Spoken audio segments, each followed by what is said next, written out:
There's a way to make an entrance. This is my destiny. It was now a conspiracy of witches. Download Veely today.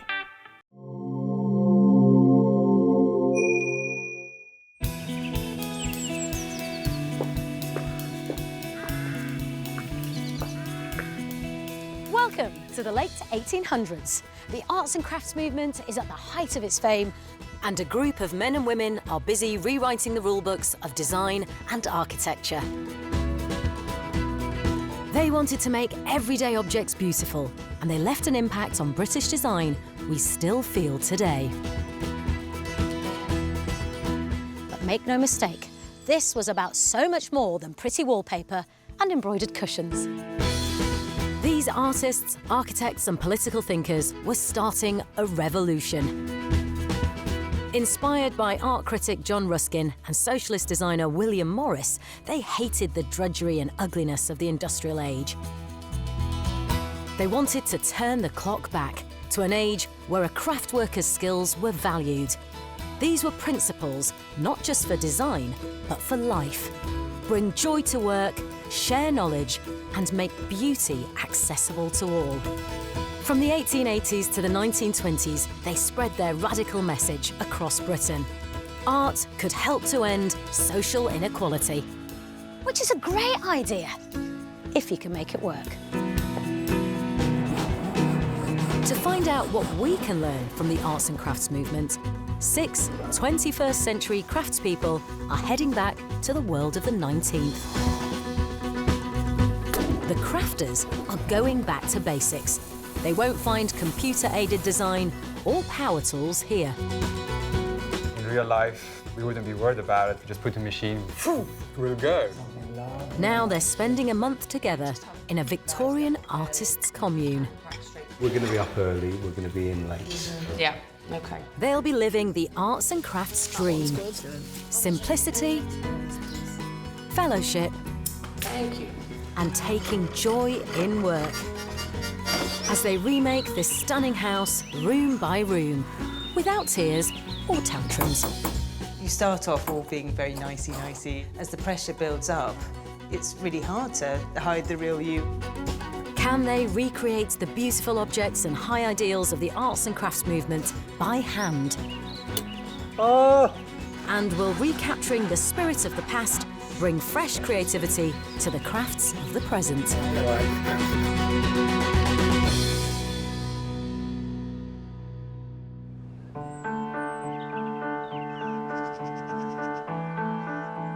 The crafters have been living and working together for 2 weeks.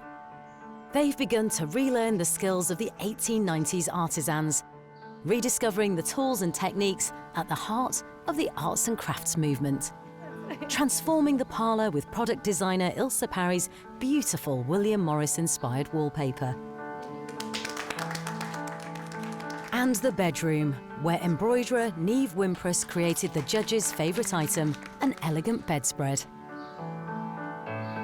But with 6 strong personalities thrown together, creative tension is inevitable. That's it, that's correct. But at the end of last week, they seemed to find a new spirit of harmony. But will it last? This week, the crafters are creating objects for a room the Victorians saw as the place to make a grand statement, the dining room. Our expert judges Keith Brymer-Jones and Patch Rogers want the crafters to create a space of simple sophistication. At the end of the week, they'll choose an object that best captures the spirit of the arts and crafts movement.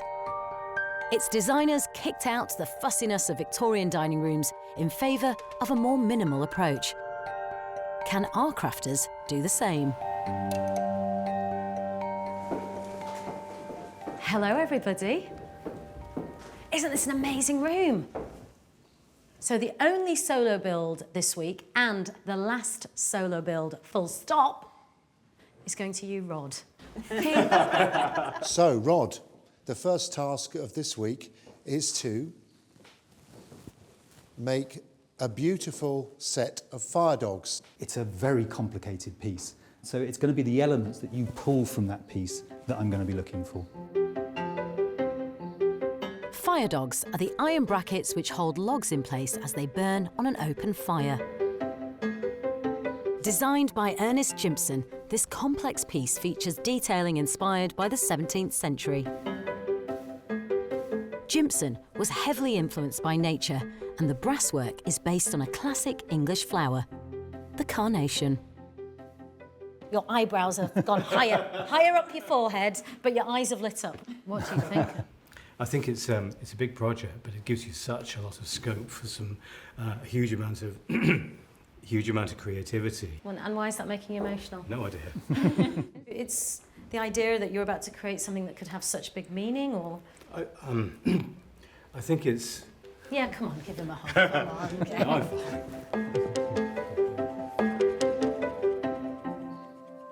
So on to our first pair, and that's going to be the girls, Bryony and Neve. You're working together this week. What have you got, boys? Well, it's curtains for you guys. No, it really is. We want you to produce curtains for the entire room with this wonderfully Walter Crane-inspired design. Walter Crane is best known for his beautiful illustrations for children's fairy tales, but he considered his political art to be far more important. Crane viewed art as a tool that could change society for the better. He was also passionate about textiles, his designs often medieval in style. For Crane, this was a more honest era when artists were craftsmen and craftsmen were artists. If you take it as a design and then bring your own thing to that, that will be fantastic. Never done anything like this before. But you can get into the mind of a socialist designer, though. Oh yeah, definitely. Bryony, I mean, this isn't your area, is it? No, but I'd love to do more learning this week and to actually maybe step away from metalwork and actually learn more things myself. So it's perfect. And to the second pairing, that is Stephen and Ilse. Let's see what we've got.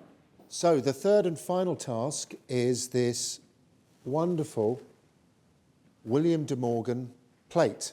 Actually a Tondino, that's what it's called. Stephen, are you happy? Absolutely. Over the last 2 weeks, Stephen's had to embrace new skills. Now finally he has a challenge which involves his passion, pottery. This new challenge suits product designer Ilse too. I know he's going to produce fantastic finished crockery. We have a lot of similar ideas and we can bounce things back and forward, so I think we'll come up with something special. We want you to produce a set of Tondinos using white earthenware that he used at the time and creating your own interpretation of design on the plates. William de Morgan's lustres and glazes broke new ground in pottery. His designs invoke the brilliant colours of Islamic art and feature fantastical birds and animals, giving his plates a rich, otherworldly quality. It's more of a symbolic item than an item that you would use for everyday use. Those elements within that, you've got swans, you've got fish, you've got a starfish in the middle. You know, it's alluding to the sea, it's alluding to travel possibly. You know, it's those elements that I want you to concentrate on and try and find and interpret for yourself. Abby, you'll be the project leader.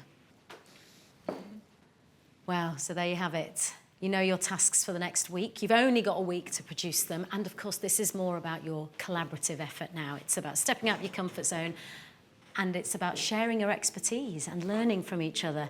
I cannot wait to see what you produce. Good luck to all of you.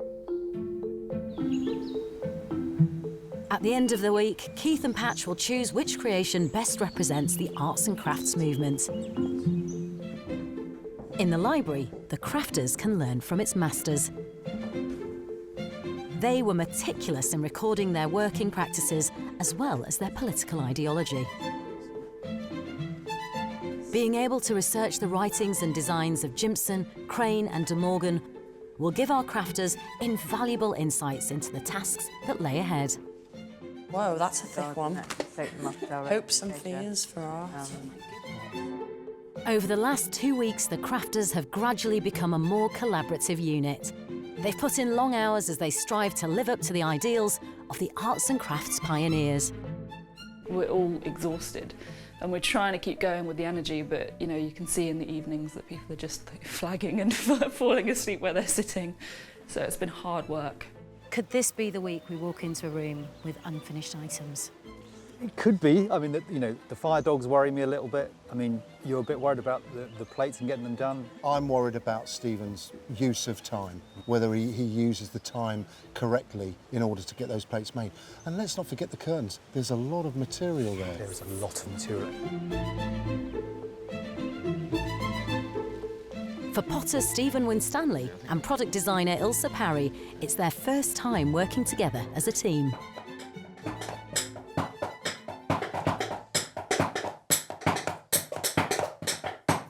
Wow, sink finish. What I like most about being around Stephen is that he's fun. He is also keen to convey ideas. So I think it will be a really good collaboration. I'm excited.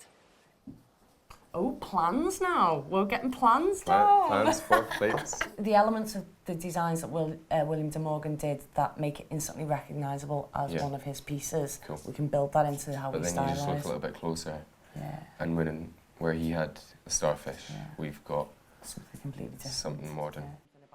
Ilse will come up with a design concept. Stephen will make the plates using traditional techniques. Just trying to get my head around the kick wheel, because I've never used one. It's quite different. I like it though, because it's quiet.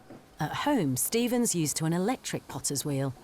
So going back to arts and crafts methods is a challenge. The odds are stacked against you. It's like a rodeo. It's like you just kind of get on and you give it a shot, and then if you can do it, then you just want to go on and do it again. Over the last 2 weeks, bladesmith Rod Hughes has been put in harness with other crafters. And at times he's found collaborating with them a frustrating experience. This week, he's on his own. I'm looking forward to the glory of making something as creative as a set of Gibson dogs. It's nice, I've got complete autonomy on my designs, and I'm the only person that I have to rely on. I've got no one to blame but myself.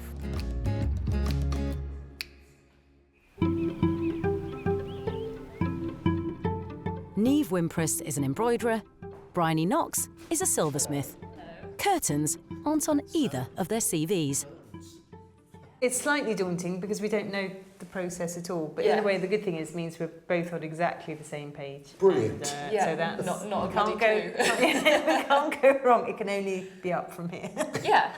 This project will give them the chance to get to grips with the radical politics of the arts and crafts movement. You sort of thinking about design at the moment? I think I'm planning on reading some sort of socialist poetry and seeing what images we can pull from that. Okay. Because they kept on saying, you know, that he was a socialist. So, yeah, seeing what political elements we can put into it. I'm really excited to be working with Niamh. Secretly, I was hoping to do something that wasn't metal at all and to learn something, so my wishes have come true.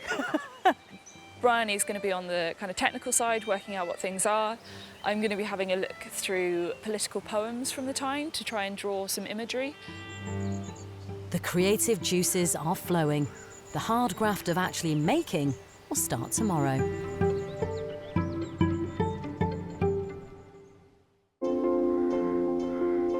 Good morning, and how are you? Good morning. For wealthy Victorian families, breakfast was a substantial, hearty affair.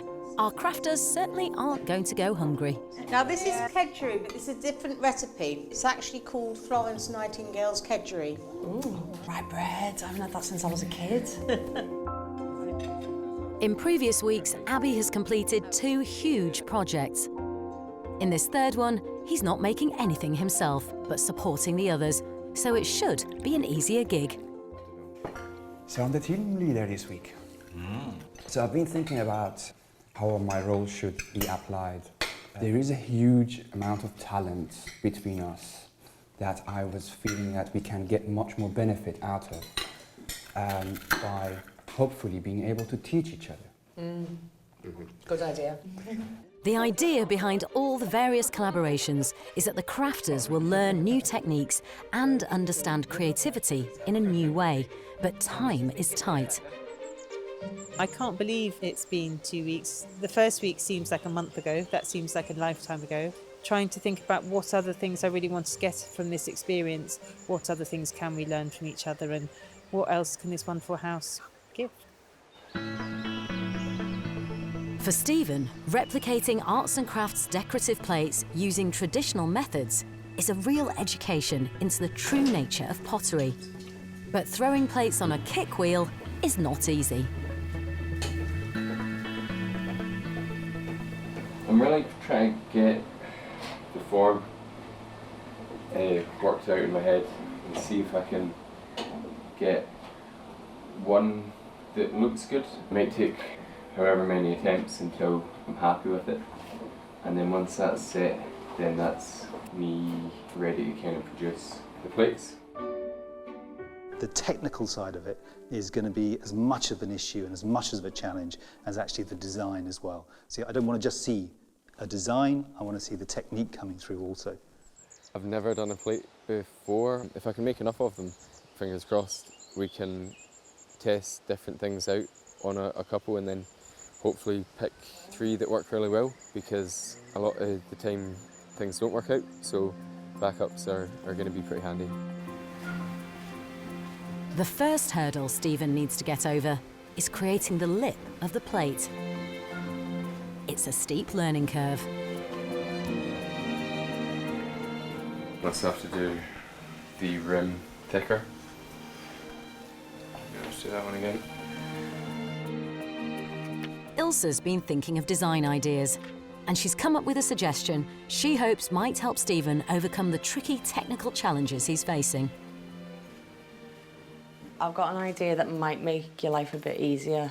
What if we made smaller plates? Smaller portions, healthier lifestyles? When you're saying having it smaller, do you mean that not the plate smaller, but what if we make the actual serving part of it smaller? That's even better. And then we make the border bigger, so then we can fit more imagery. More images on it. But then wouldn't that make your life harder from a making perspective, because you've got that overhang issue? I'll work it out. Okay.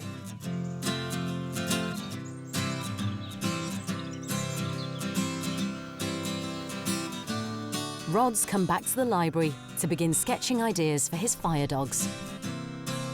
One of the most striking aspects of Jimpson's intricate design is the beautiful decorative pierced brasswork. It would have taken 2 people, a highly experienced blacksmith and a very skilled metalworker to craft this piece. And there's only one rod. That's the downside to working on your own.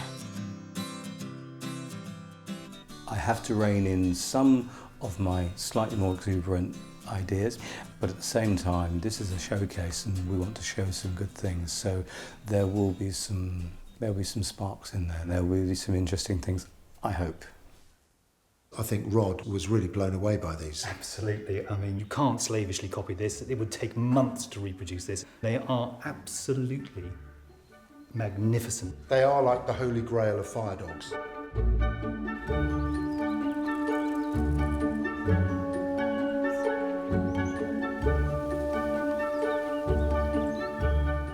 Bryony and Neve are working on their ideas, next to the very windows where their curtains will hang. That just seems really big. Their first task is to consider the scale of their pattern, and they've turned to the masters for inspiration.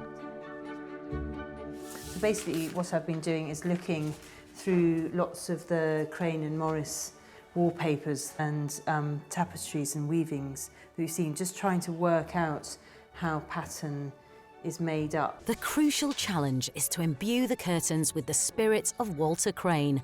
Not just a pleasing design, but one with a deeper social meaning. And Neve knows what she wants to do. As soon as I saw the curtains and heard about Crane's sort of political activism, I immediately knew what I wanted to go on the curtains. There's this poem that I've always known called Bread and Roses, which is essentially a socialist poem. And it's the idea that workers need bread, but they also need roses too. So, you know, you need art and love and something extra than just surviving to be happy. There's a line in it which is, hearts starve as well as bodies, give us bread but give us roses. And obviously this is the dining room, so that whole idea, it just immediately popped out and it just immediately sort of fitted in with it. Include the hops. With Niamh taking the lead on the concept, it's Bryony's job to make sure their design fits. When we've worked out our design, I'm going to actually be drawing it up on a more technical, on tracing paper, so it is exactly all matching up on all the corners and that it all is proportionately right. To make sure they keep on schedule, they have their very own personal alarm clock.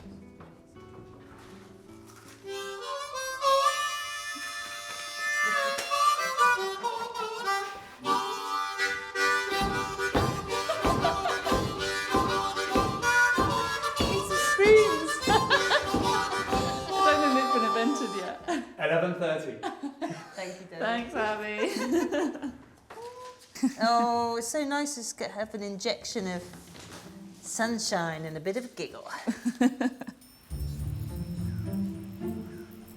The crafters have now hit their stride. Stephen is finding his rhythm at the potter's wheel. Prise it off that lump of clay. That's it. See how nice it is when you use a... Yeah, it does. Stephen's plan is to make 9 plates. So he and Ilse have spares to practice their designs on.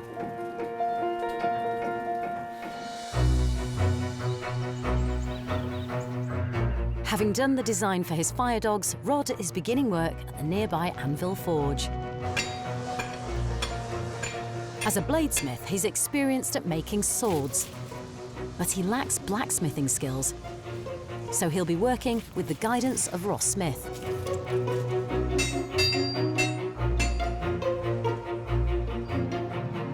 I'd say we're probably not far off it, right? It's pretty good. Just wants a bit of truing up. And, The fire dogs need to withstand the intense heat of burning logs, so they'll be made out of wrought iron. To shape them, Rod will forge the iron bars at temperatures of over 1,000 degrees Celsius.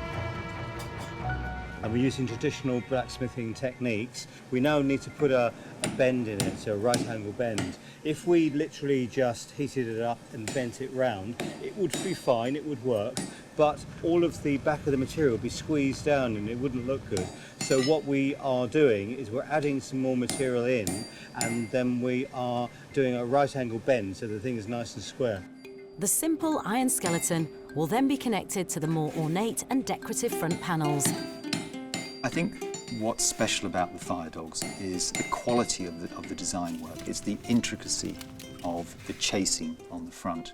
And it's also, it's wrought iron as well, and wrought is particularly difficult to work.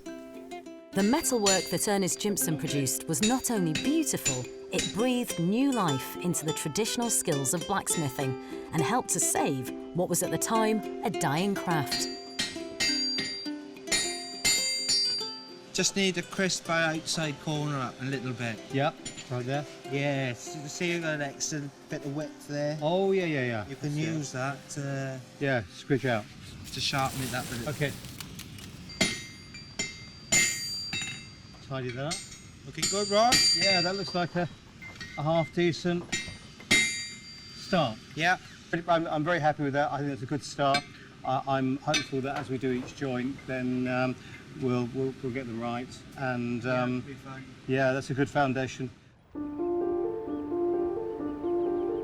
It's been just over 2 weeks since our crafters arrived at the Victorian House of Arts and Crafts. They've fast-tracked friendships and adjusted to living and working together. For all of them, their craft defines who they think they are. So what really drives you to do what you do?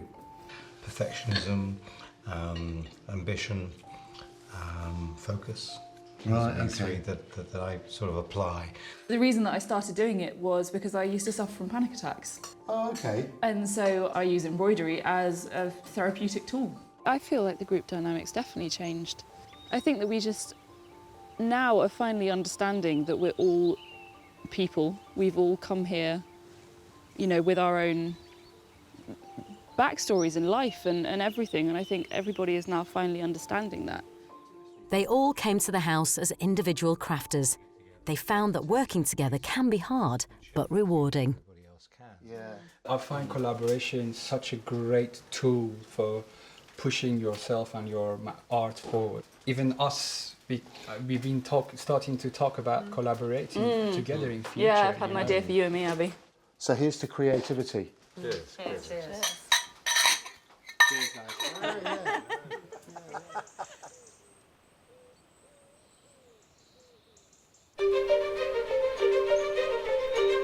With their own projects taking priority, the crafters have had little time to share their knowledge and skills.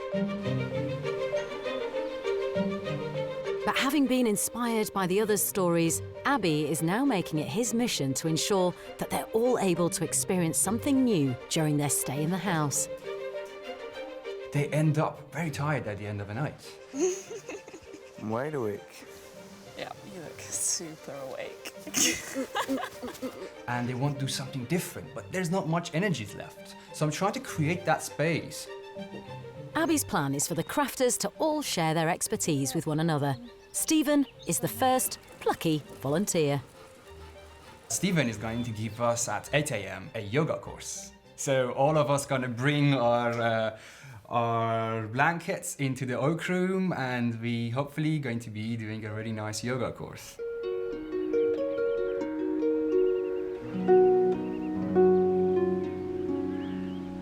The arts and crafts movement championed the importance of stretching the body as well as the mind. Many of its leading lights, including Walter Crane, promoted the health benefits of loose-fitting clothing, especially for women. He hated Victorian stiffness and tightness, and to prove it, illustrated a pamphlet called How to Dress Without the Corset. Take your hand back behind you so we can stretch out the neck. And then just breathe into it, and then keep that right shoulder twisted and the chest pointing up. Stretch out the neck. Body and soul back in sync, enthusiasm is renewed. Arms up. Rod, you okay? You're good, man. I think I feel more relaxed, definitely. I'm ready for the day.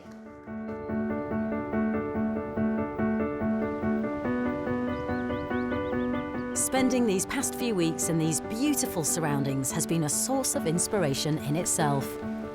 The creative impulse is one thing, but battling the Welsh elements is another, as Stephen has just found out. Once I finished throwing them, I took the pots outside to actually have a look at them.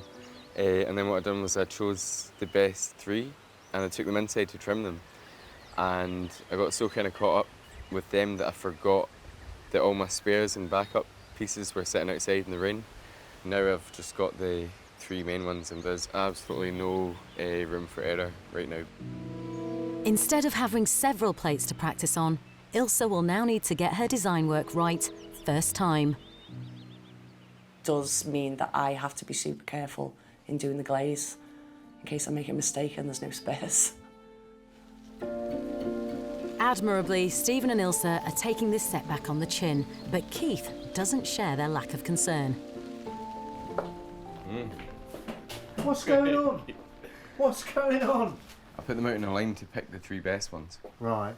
So I picked the 3 best ones, and then I got kind of carried away with that. Rainwater and I forgot to clay, bring them in. it's not great. Yeah. So what have you got then? How many have you got? I've got 3. Okay. Yeah, good luck. Steve, I don't know what to say.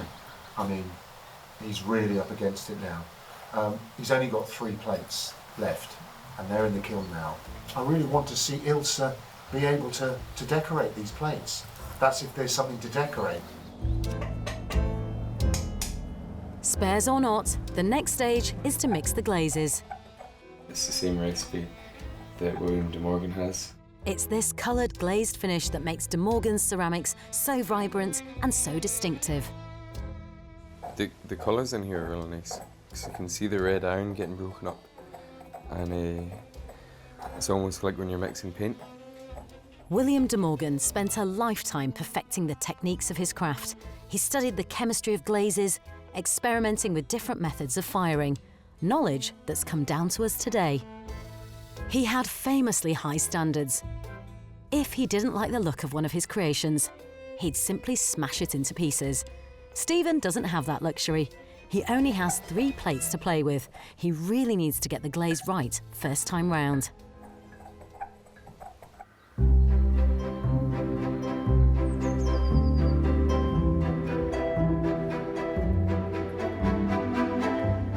Neve and Bryony have nearly finished the design work for the curtains.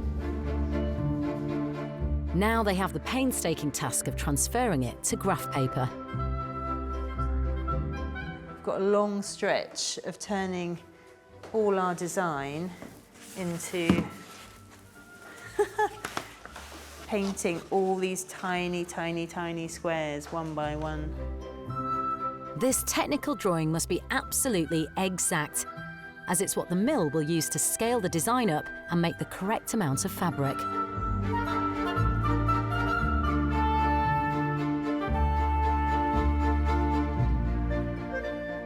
Neve and Bryony, they just seem very calm, cool and collected. And I just love the fact that they're taking their inspiration from this poem. It's that wonderful concept that man or woman does not live by bread alone. I'm really glad that they're working in the Oak Room because they're being constantly reminded of the sheer scale of the project. And I think, you know, they're quietly confident, but boy, is there a lot of work still to do.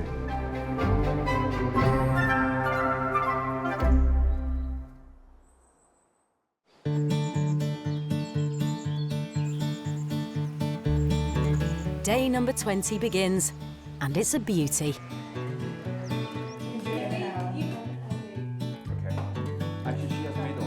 May I interrupt? How was breakfast? Lovely, thank you. Mrs. Staker has a momentous message for team leader Abby. Drums.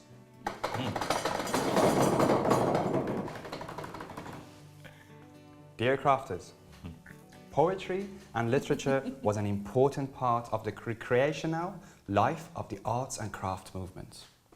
However, it wasn't all serious.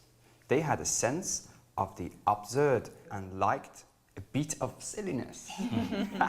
One of their favorite authors was Edward Lear, known for his nonsense poems and perhaps most famous for the wonderful The Owl and the Pussycat.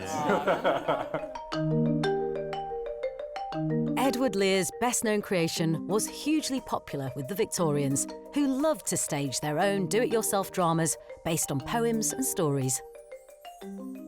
There's some lovely characters in there. There's a turkey that lives on the hill, and there's all sorts of pigs and all sorts of things. So there's definitely enough characters for us to play with.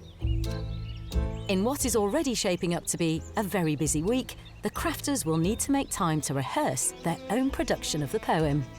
We sailed away for a year or two. Abby is working on the soundtrack.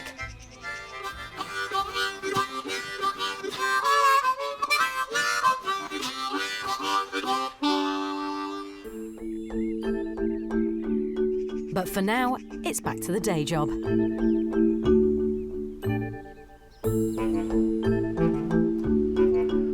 Stephen and Ilsa's plates have been glazed with a cobalt blue that's just right for the period. But there's been a gremlin in the works. Again. Hi, Steve. Oh, Keith, yeah. You all right? Good, man. All right, okay. I must say I had like greasy stuff on my fingers because when I glazed them, the glaze didn't really... That's called crawling. No, that was before it even went in the kiln. Oh, okay. Yeah, I must say I like touched them with like dirty fingers. Right, okay. Well, I'll tell you one thing. You'll definitely need to be aware of greasy fingers when you come to do the lustre work. Yeah. So tell Ilsa that. Okay. Yeah. See you in a minute. Bye-bye. With so much work still to be done, the only person with time to rehearse for the upcoming Owl and the Pussycat stage extravaganza is Abby. Lucky is a one-man band.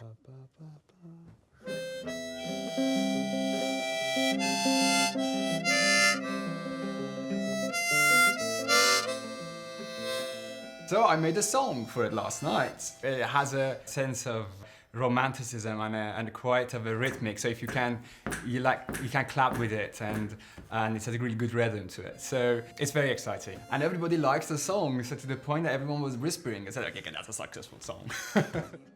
One of the aims of the arts and crafts movement was to remove the boundaries between high and low art. The others aren't quite sure Abby's succeeded in this aim, but at least he's given it a go. Oh, lovely pussy, pussy my love, what a beautiful pussy you are. We were practicing last night. Abby, of course, has to be the owl because he has a guitar. He came up with a version of it, and then he repeated it, I don't know, 300 times, something like that. And I was actually trying to do some design work at the time, and after the first 50 times, it was okay, and then after that, I'm thinking, do you know what, I'm going to go find somewhere quiet. So it's gone bizarre. I love you, pussy, pussy my love, what a beautiful pussy you are.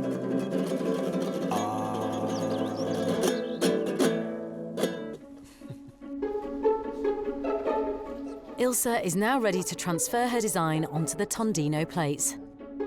They're blemished and chipped, but she's using the best of her creative skills to salvage the project. The imagery that I've got for this one, the fact that the plate is broken will fit with the story. Okay. This one on the far left Yeah. is the factory workers. So I'm kind of thinking now, can you see that the dogs are biting their own tails? Right. So I might adapt the design so it looks like the dogs have eaten this. Oh, okay. With this one, obviously it doesn't have the bump in the middle. I've got a bit of a reason for why that might be in terms of the concept. I've just got to work with what's here, haven't I? You have really, yeah. Yeah. Yeah. It's just a shame the others were in the rain because we could have had the backups in. Yeah. Well. But there's very little you can do when you're down to 3 and things like this happen. Yeah. Don't get me started on that. The rain.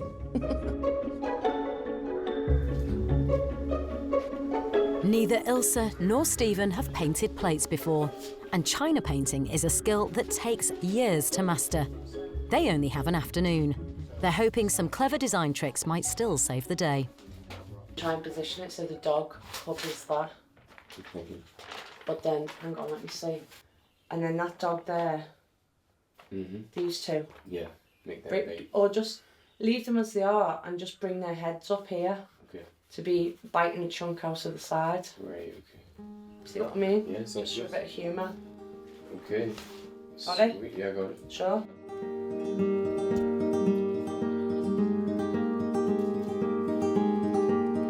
In keeping with the style of William de Morgan's ceramics, Stephen and Ilse are adding lustre to their design, literally. These fine films of gold, silver and red should give the plates a beautiful shimmering quality.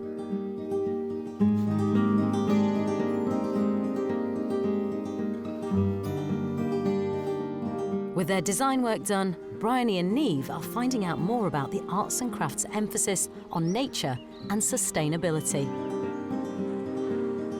Many craftspeople were self-sufficient. Their milk and honey on tap.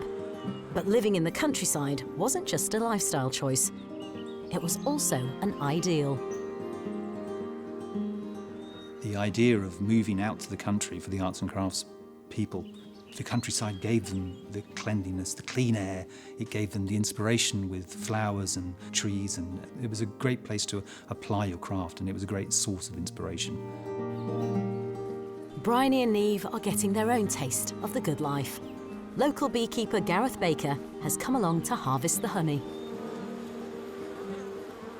The one thing about this, it's a pretty exciting time for beekeeping in this era, in that we were sort of on the transition from skep basket beekeeping to frame hives.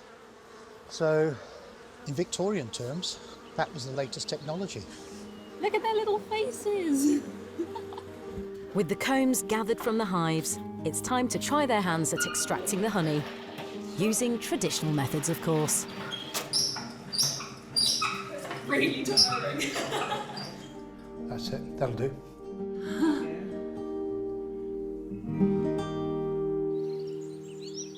Good afternoon. So how's your day? Good afternoon. Good so far, Very thank you. exciting. It's been a really good day. That's our honey. Yes, that's your honey. So thank you very much. There's also pound cake, bread and potted shrimps and the larger dish is potted chicken. Wow. So enjoy your afternoon tea. Thank you very much. Victorians loved their afternoon tea. For ordinary families, it was often just bread and butter and tea. But for the wealthy, it was an elaborate culinary ritual. Oh, that was not posh at all. Yeah, we've not had the time. An important ingredient in any tea party was gossip. On today's agenda is final casting for The Owl and the Pussycat. I'm the owl. Stephen is the pussycat.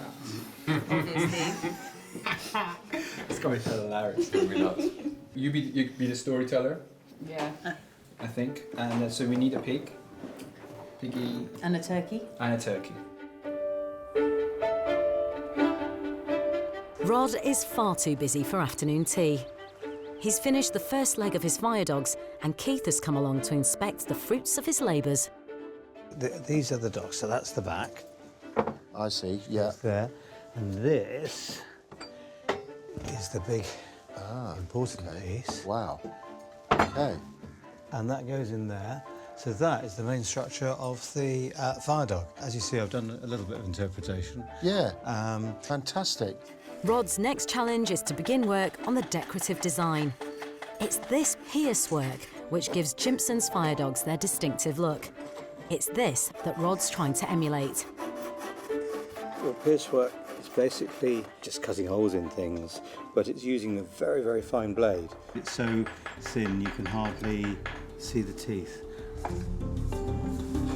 The aspiration of the arts and crafts people was to find joy in their labour. But at the fiddlesome stage of the process, Rod can't find it for love nor money. Oh, I've done it again.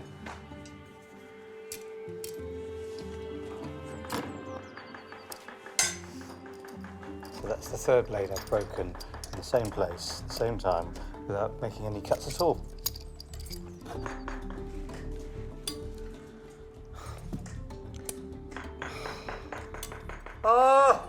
Because there's so much decorative work to do, Rod's trying to speed up the process by cutting 2 layers of brass at the same time. But his piercing saw is struggling to cope, and so is he. What concerns me, though, is that I'm rapidly running out of blades, and I'm getting through so many blades per inch. There's going to be a point when I'm physically going to have to stop and can't do any more work because I have got no more blades. I'm literally going to run out in an hour, I think.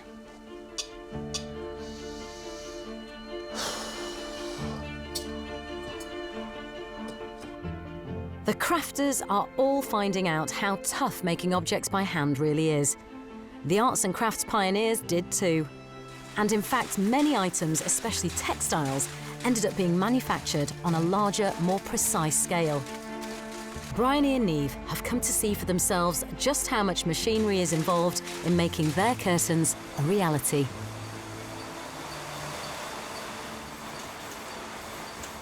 Oh my god! Where's the back? I'll pick it up.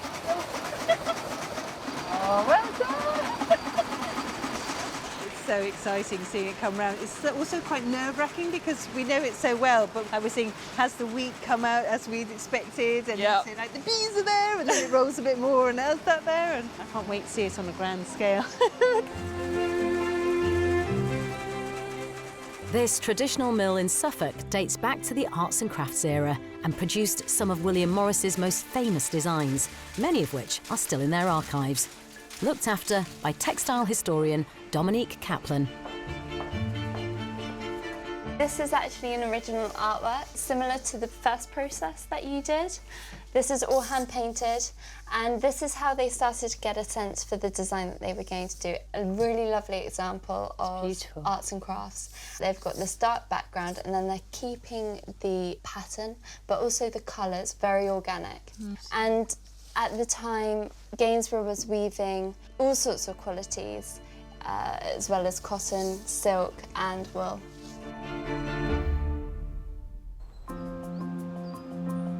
It's the end of the 5th day, and the crafters are making progress. Rod is pushing forward with his piercing work, and Stephen has delivered the plates to the kiln to go through the final firing process. We've done the best job we can under the time that we've been given. Hopefully folk will appreciate the work that went into it.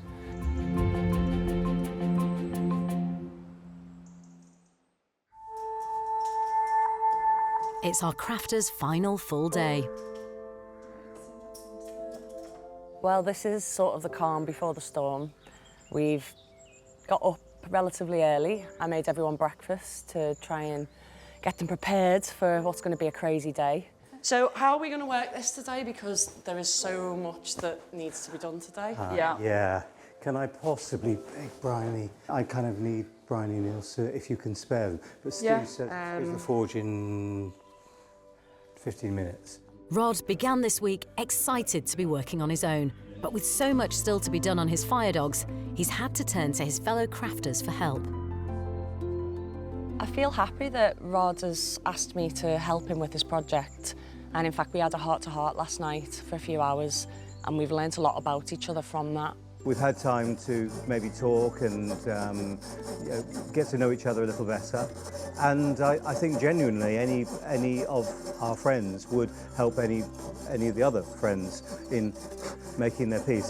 There is actually a joy in sharing it. Right, I think I'm going to need to get to the forge, guys. Have fun. Okay, thank you very much. I'll get back as quickly as I possibly can. As Rod's team of helpers settle down to work on the brass piercing, Niamh is back in the library trying to finish the curtains on her own. These have to be hemmed, lined, completely up and hanging by tomorrow morning, which is great. And I'm doing it by myself.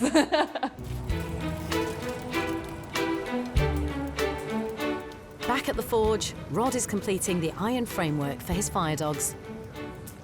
This is the second dog, and what we've got to do is attach the tree branches to the second dog, and what we'll do is we'll cut that short, we'll shape it, and then we'll do a scarf joint there. Ross will help me with that because fire welding is his speciality. This blacksmithing technique has been used since the Middle Ages. Okay, fast work. By heating 2 pieces of iron until they're molten hot, Rod is able to hammer them into one piece. With the decorative twist now forged to the main framework, all that remains to do is to attach it to the feet.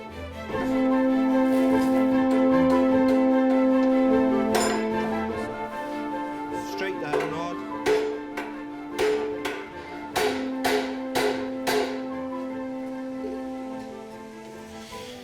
You go, Rod. One doggy. It stands. It stands. So, yeah, it's nice. Okay, next one.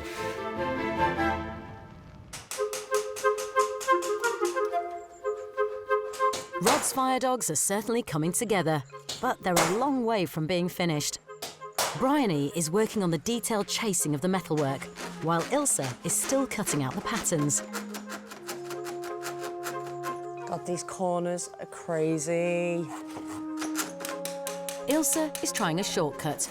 Rod went for delicacy with a tiny saw. Ilse is employing brute force with a bigger saw at the expense of flexibility with the fiddly bits. Turning the corners is particularly difficult with these bigger blades. You have to be so patient with it and gentle. With only a few hours to go, Bryony has come back to the dining room to help Niamh hem the curtains. Yay! When you're doing 10 feet of fabric, it gets a little bit tiring. But not on the turning wrist for some reason, just the pushing wrist. But they're on the home stretch. They could be part of the outfits found on the Pussycats. They actually could. We're going to have quite a lot left over now.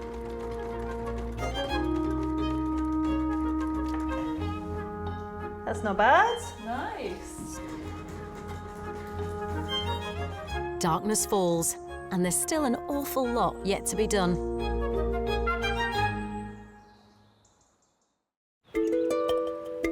After a week of hard work, the crafters have risen early.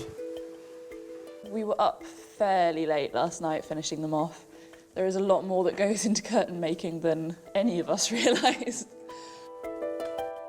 There's less than an hour left to get the room looking like an arts and crafts dining room.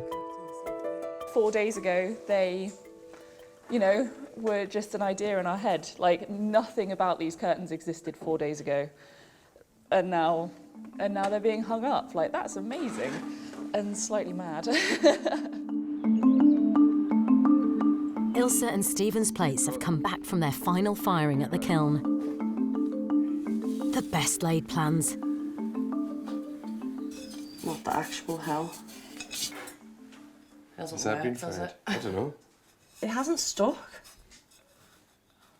The gold is there, but I can't see the red. Are you sure you mixed the red properly? 100%. It's the gold one that I'm sure I didn't mix properly. Well, the gold ones worked, the red ones disappeared. Yeah, that's nuts. They'd been relying on the lustre finish to provide that distinctive arts and crafts look. It hasn't. Well, the judges are going to be here shortly, and we're just trying to get the plates clean at least, so maybe the gold can show some of the design and therefore the meaning. But to be honest, the way they look, I'm not pleased to show them.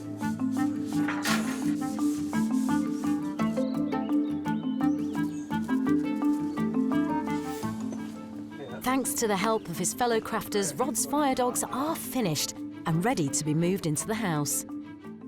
OK, mate, would you mind giving me and Brian a hand? The dog's ready then? Let's take for a walk.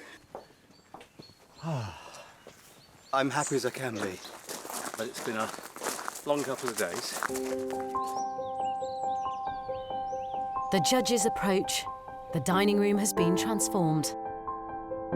The crafters have added period furniture to complement their creations. Rod's fire dogs are guarding the hearth. The table is laid with Ilse and Stephen's plates.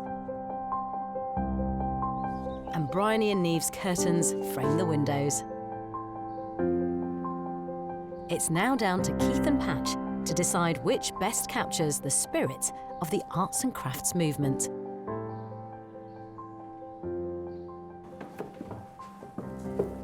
Oh, wow. Where should we begin? Wow. Wow, the dogs. Cripes. Hey. Fantastic. Rod has come up with his own modern take on Jimson's design. You know, I like the interpretation of what he's done. Interesting. It's incredible, isn't it? It is. The Pierce work is really... I mean, obviously, you know, to try to bring what Jimson had done in that complicated design, he's simplified it, and I think that's lovely. It's that proportion that really, really works well on them, I think. So, curtains, wow. Look at that. Love the colour. I love that green, the I love background green. There's a bit of metallic in there, isn't there? It's got a bit of a, you know... It's very modern, with a, you know, their take on it. Arts and crafts twist. So shall we have a look at the plates? Yeah, let's have a look. Well, I have to say, with the silver lustre on, they're looking a hell of a lot better than they did during the week. This one obviously has had a bit of an accident. For me, further back. Me too. I'm with you there, great. They're fantastic. That looks great. Doesn't it? OK, so we have to decide. I think it's hard this week. It is difficult. I mean, I'm not set yet. No, me neither. What are we judging this on? Well, we're judging it on the arts and crafts ethos, sure, but we're also judging it on the craftsmanship that they've had to extol during that week. Yeah. It's a tough one, isn't it? It is a tough one. It's really difficult. The objects are the result of the crafter's creativity, determination and hard work. All that now hangs in the balance. I think we've made a decision. I think so. Yeah. Should we get them in? Yeah. OK, let's do it.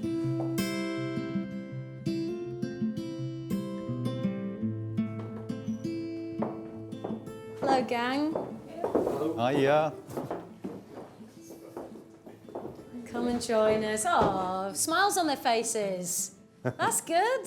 I don't know why. First up are Rod's fire dogs. I think that you've really captured a spirit within there. I mean, I think they've got great proportion. I think the raw time work is superb. I love the way it comes through. What lets it down for me is the finish. There's little elements within there that when you touch it, it's very sharp. It's not beautifully beveled. I know it's a huge task. It's a huge task. We could have spent another week or 2 weeks on it and we still wouldn't have had it finished, to be honest. It's just very, very laborious. And who helped? Oh, Ilse helped and Steve helped and Bryony very much helped. And Abby kept us all amused. They have power. Thank you. Yeah, they really do have power, yeah. Elsa and Stephen.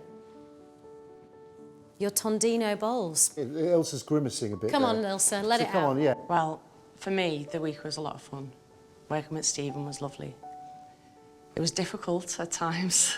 We had a few accidents, didn't we, along the way? It hasn't worked out the way we wanted it to. Design work is great and the concept is good, you know, and obviously, you know, it's a shame that it didn't come to fruition. And Stephen and I generated that together as well. Brilliant. Yeah, well done. Well done. Pair of you, well done. Excellent.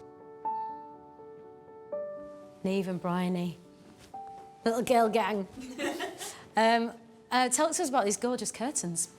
I mean, it's worth saying that Bryony and I have never done anything like this. Not the designing, not the making of the curtains, absolutely none of it. But we did it. But we did it, yeah. I think that, you know, the proportion of the curtains is fantastic. You know, you've met the brief brilliantly, and I think they sit in this room like they've been here forever. Right, so we had a really tough decision this week to pick the item that we thought would best reflect the arts and crafts ethos. The item of the week this week, Rod, your fire dogs. Well done.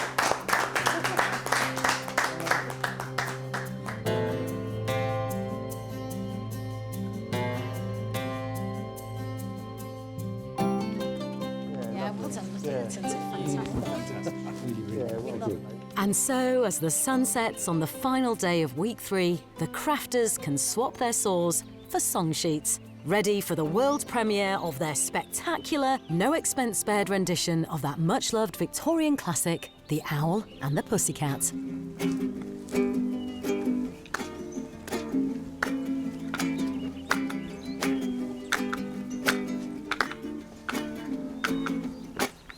Oh, lovely pussy, pussy my love, what a beautiful pussy you are. Oh, lovely pussy, pussy my love, what a beautiful pussy you are. I don't think we're disappointed at all that we didn't win. You know, they said some brilliant things about our curtains, about our design, and that's what's important, you know, that's what matters. I'm glad that we just had the chance to work together, had the chance to do something that we'd never done before. Yeah. That was ace. It was brilliant. Yeah. Pussy my love, what a wonderful pussy you are.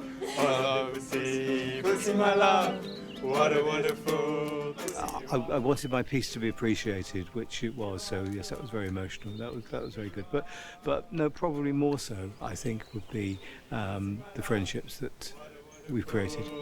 You are, yeah. You are, you are, you are, you are, you are, you are. Next week, the crafters will have to work in teams to build a pergola, a mirror, and a weather vane as they complete their month in the country, embracing the spirit of the arts and crafts movement. Way. Oh, wow. That's amazing. That is amazing.